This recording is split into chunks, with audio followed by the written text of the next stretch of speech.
For many years now, I've been aware of something which I'm going to say is a little bit odd.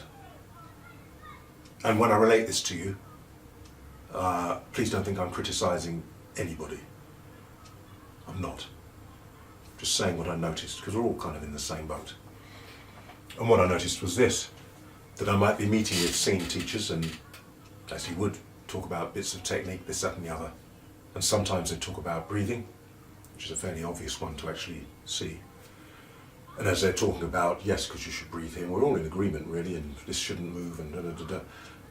But I realised that as they were doing it, as they were speaking, they weren't doing it. I noticed, just because it's my business, I noticed many people, as they're talking, not doing it. And when I get new students, often I'll ask them what's their experience of singing, have they had a teacher before, what kinds of things have they learnt, to get an idea of where they're at if we're going to work on various things. And often they'll talk about breathing fairly early on.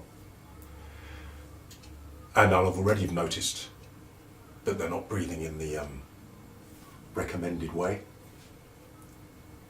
Some of them are quite adamant that it's the proper way to breathe. Some of them will demonstrate very well what proper breathing is. Abdominal breathing, if you like, and then as the lesson wears on, I have a little look and I notice they're not doing it anymore. So it's something they've learned and they've worked at, and they can show me, this is how you're meant to breathe properly, but then in brackets, but I don't do it. So that, I find, what's the point in that? So, for these masterclasses, I'm looking really at the techniques and exercises that we use, which would mostly have come from classical opera musical theatre, because pop's fairly new, and most of us singing teachers are relying on those. But I think it's time to have a good look at them and see if they're necessary. Or helpful. Some of them I'm sure will be, some of them maybe not. I'll give you an example regarding pop. I can't remember the person's name, it doesn't matter. But I remember we were looking at a video.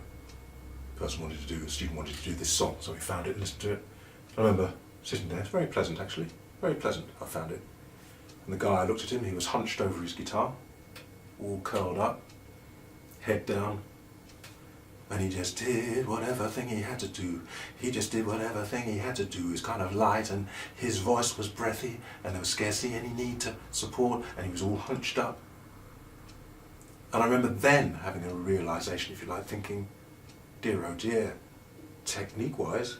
But then I thought, oh, it's rather pleasant.